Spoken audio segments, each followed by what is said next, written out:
Meet Catherine Coquetsidu Souza. Catherine is a licensed marriage and family therapist for PathPoint, a California organization with a mission to partner with people with disabilities, people with mental health diagnoses, and young adults to pursue their hopes and dreams through strengthening workplace abilities, building life skills, and developing meaningful relationships.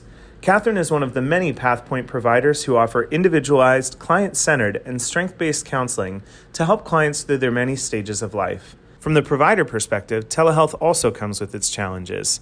It's more difficult to form a personal connection with clients virtually than in person.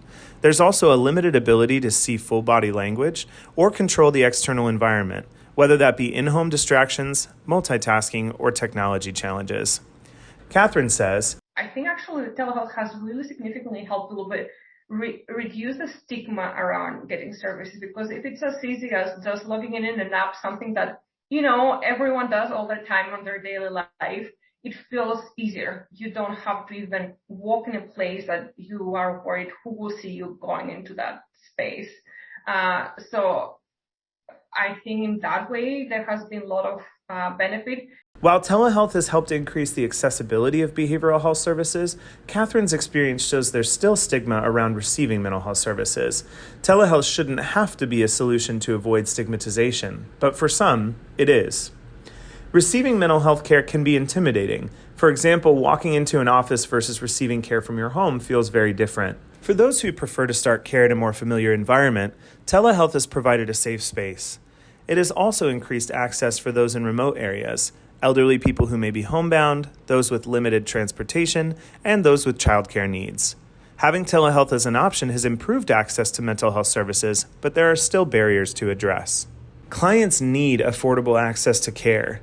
An easy and efficient referral system to help reduce wait times so people can access care as soon as they need, more therapists to accept insurance, as well as education around availability of services and how to use the necessary technology.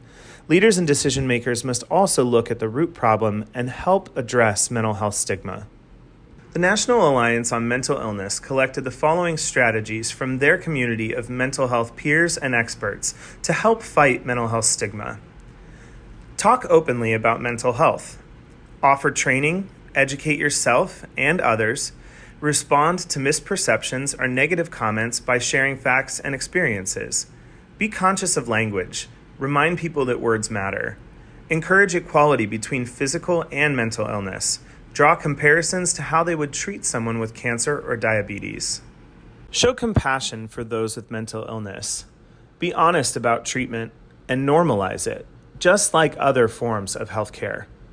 Let the media know when they are using stigmatizing language or presenting stories of mental illness in a stigmatizing way. Don't harbor self-stigma.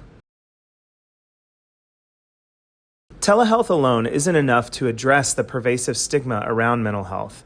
We must also educate peers, patients, and the public while normalizing discussing mental health and encouraging mental health treatment where needed.